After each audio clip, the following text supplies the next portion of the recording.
Bonjour à tous, merci d'être là. Je vais me présenter rapidement. Donc moi, je suis Robin Lambert, je suis cofondateur et CPO de Livestorm. Donc Livestorm, c'est une solution de vidéo engagement. Qu'est-ce que c'est que le vidéo engagement? En gros, on propose à des entreprises une solution qui va leur permettre de gérer leurs vidéoconférences, que ce soit pour des cas d'usage internes ou externes, pour des cas d'usage sales, marketing, education ou autres.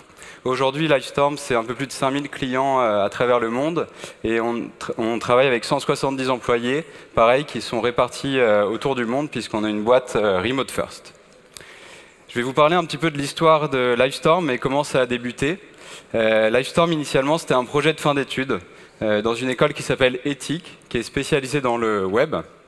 Et donc, j'ai rencontré mes 3 cofondateurs là-bas et on devait travailler sur ce projet de fin d'études en dernière année. Et on a commencé à travailler sur un logiciel de webinar focalisé pour des cas d'usage sales et marketing. Donc le webinar, c'est de la vidéoconférence en gros, avec beaucoup de participants, pour faire simple. À la fin de ce projet d'études, début 2016, on a décidé de se lancer à plein temps sur ce projet-là et de créer l'entreprise. Ce qui nous différencie aujourd'hui des acteurs que vous connaissez bien comme Zoom, Teams, et vous posez sûrement la question, parce que c'est un marché où il y a des très gros acteurs, c'est 3 piliers de différenciation. Le premier, c'est l'expérience utilisateur. On essaye de proposer une expérience utilisateur qui soit la plus simple possible. On fonctionne entièrement dans le navigateur, donc il n'y a pas de logiciel à télécharger, aussi bien sur mobile, pas d'application à télécharger. Au-delà de la vidéo, et on peut se dire que Livestorm, c'est une entreprise qui fait de la vidéo, mais au final, notre valeur ajoutée, elle se situe surtout sur tout ce qu'il y a autour. Donc que ce soit des fonctionnalités qui vont permettre de gérer les emails de rappel ou de follow-up suivant un événement, et de les personnaliser, d'envoyer des sondages, de récolter de la data sur mes participants, par exemple. Et le troisième pilier de différenciation, c'est notre stack data qui est complète, donc qui permet d'avoir beaucoup de données sur l'audience, les participants, une API aussi qui permet d'utiliser ces données de manière programmatique, de faire des intégrations, etc. Initialement, début 2016, on a fait un petit peu un pari en se disant que Livestorm n'était pas une entreprise de technologie vidéo. Et ça peut peut-être en surprendre certains. En tout cas, quand je dis que Livestorm n'est pas propriétaire de sa technologie vidéo, en général, les gens me regardent avec des grands yeux. Et en fait, notre constat de base, notre pari, c'était de dire que notre valeur ajoutée allait se faire autour de la vidéo.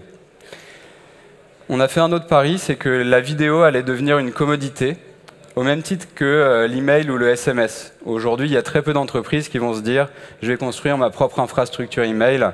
En général, vous allez utiliser des prestataires comme SendGrid, comme Sendinblue ou AWS. Donc on était convaincus que le prix de la vidéo allait descendre, que la qualité allait augmenter et que ça allait vraiment devenir quelque chose. Et ensuite, on avait besoin d'aller très rapidement dans un marché qui était déjà bien rempli. Nous, on sortait d'école, on avait peu de moyens, on avait besoin d'aller très rapidement sur le marché, de pouvoir vendre le produit assez rapidement. Je vais faire une petite parenthèse sur le WebRTC, qui est la technologie derrière Livestorm.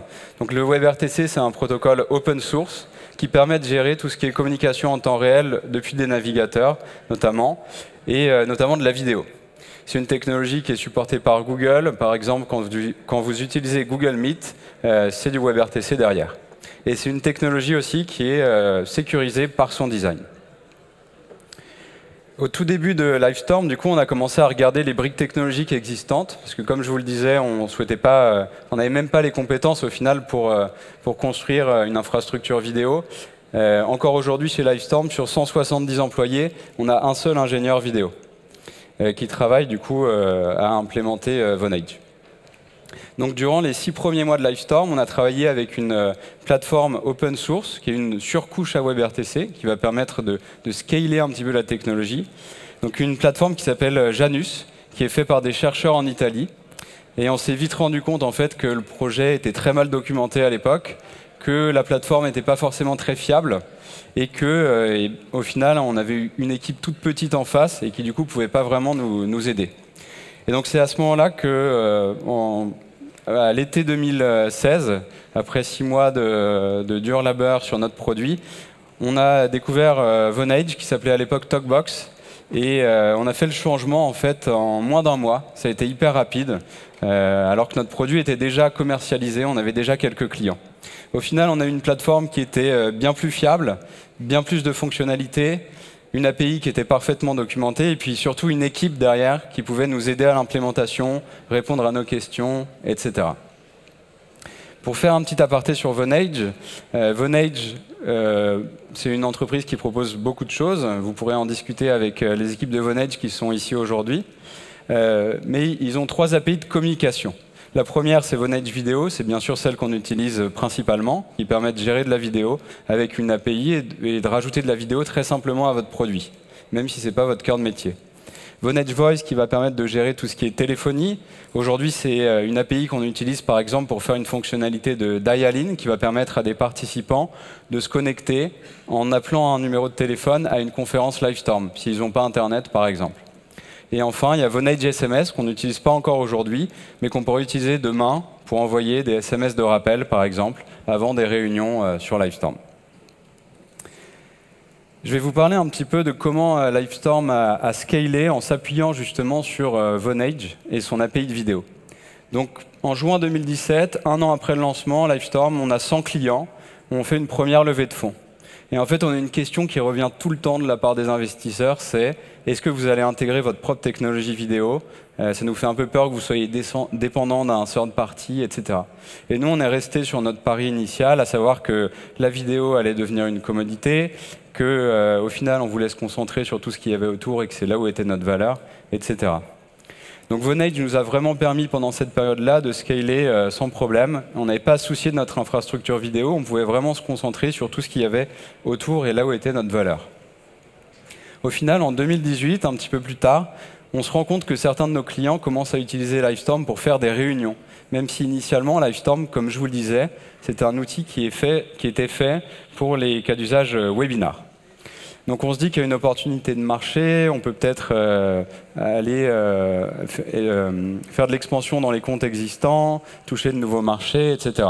On voit vraiment ça comme une opportunité. À ce moment-là, on se dit Vonage, au final, est aussi bien adapté pour des cas d'usage meeting que pour des cas d'usage webinar, comme on faisait avant, avec jusqu'à 3000 participants.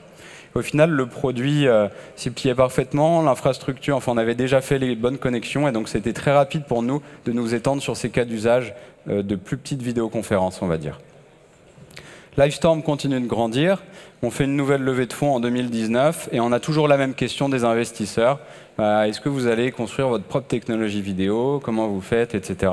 Et nous, on reste sur notre pari de départ, d'autant plus que, comme vous en doutez, derrière tout prestataire, il y a un coût, mais ce coût chez nous était bien maîtrisé, on arrivait à préserver notre marge, donc bon, ils nous ont suivis sur ce coup-là une fois de plus. Le Covid arrive en 2020. Pour nous, comme vous en doutez, ça a été une période très intense. En fait, il faut se dire que début mars, notre usage a été multiplié par 20 en seulement quelques jours, en moins d'une semaine. Donc, ça a été une explosion de l'usage. Comme vous en doutez, on a eu beaucoup à faire. Nos ingénieurs étaient concentrés sur scaler les serveurs, faire en sorte que la plateforme marche, etc. Mais en fait, on n'a pas du tout eu à gérer la partie vidéo, puisqu'elle était managée par Vonage. Et donc, ça nous a donné un bon coup de pouce et ça nous a permis d'absorber cette croissance qui était assez folle. Pour vous donner quelques chiffres, à l'époque, on avait à peu près 25 000 événements par mois hostés sur Livestorm, ce qui représentait 1 million de participants. Et au final, plus de 100 ans de vidéos streamées tous les mois. En novembre 2020, on a réussi à stabiliser la plateforme, on a réussi à prendre un petit peu cette vague de croissance et on fait une nouvelle levée de fonds. Et cette fois, la différence, c'est qu'on n'a plus aucune question sur cette technologie vidéo qui ne nous appartient pas, puisque les investisseurs voient que le marché a changé, que c'est en train de devenir une commodité, qu'il y a des dizaines d'entreprises qui se sont créées en 2020 en s'appuyant sur des vidéos plateformes as a service, donc des API de vidéo comme Vonage. Et du coup, on n'a plus cette question-là, et voilà. Au final, à ce moment-là, on commence à monter un petit peu sur le marché. Il faut savoir que Livestorm, initialement, c'est une entreprise qui est plutôt low touch, avec des clients start-up, PME. Et donc à ce moment-là, en fin 2020, on commence à étoffer un petit peu des offres enterprise pour les grands comptes. Et à ce moment-là, Vonage a toutes les certifications nécessaires de sécurité. Si vous avez déjà travaillé avec de l'enterprise, vous savez que tout ce qui est data protection, sécurité, c'est des sujets à ne pas prendre à la légère. Et donc du coup, toutes les certifications étaient déjà là pour nous dans Vonage. Ça nous a fait ça de moins, une fois de plus, à gérer, et ça nous a permis de nous concentrer sur tout le reste. Au final, pour résumer rapidement, Vonage nous a permis d'atteindre le marché très rapidement, d'avoir nos premiers clients en moins d'1 an. Ça nous a permis de nous concentrer vraiment sur notre valeur ajoutée et sur notre cœur de métier qui, au final, et ça peut paraître étrange, mais n'est pas la vidéo. Ça nous a permis de diversifier nos cas d'usage vers d'autres cas d'usage de la vidéoconférence, puisque Vonage, dans son API, permet de gérer tout type de vidéoconférence, que ce soit des petites vidéoconférences en one-to-one ou des gros webinars avec jusqu'à 15 000 participants. Ça nous a permis aussi d'absorber cette explosion de l'usage qui a été multipliée par 20 en quelques jours, et aussi de créer notre offre Enterprise en ayant déjà toutes les certifications de sécurité nécessaires. Au final, en 2022, ce qu'on voit, c'est qu'il y a énormément de vidéo platform as a service. C'est un marché qui commence à se consolider. Il y a des très gros acteurs comme Microsoft ou AWS qui commencent à s'y frotter. Et on voit de plus en plus de logiciels qui intègrent de la vidéo, même si au final, ce n'est pas du tout leur cœur de métier. On voit par exemple un logiciel comme Miro, un logiciel de whiteboarding, qui maintenant inclut du call, des features de call dans son produit. Donc on voit que c'est une brique technologique que de plus en plus d'entreprises adoptent, dans le logiciel en tout cas. Et voilà, pour nous aujourd'hui, Vonage, ça reste vraiment le leader sur le marché et le partenaire de choix. Je serais ravi de répondre à vos questions sur Vonage. Les équipes sont là, on pourra se voir sur le stand si vous voulez en discuter. Au final, la question peut-être que vous posez, c'est est-ce que vous devriez construire ou acheter votre technologie vidéo? Mais en fait, ça dépend de beaucoup de paramètres. Et encore une fois, je serais ravi d'échanger avec vous pour savoir si vous devez ou non acheter votre technologie vidéo. En général, la réponse sera plutôt oui. Merci beaucoup et n'hésitez pas à venir me voir. Bonne fin de journée à tout le monde.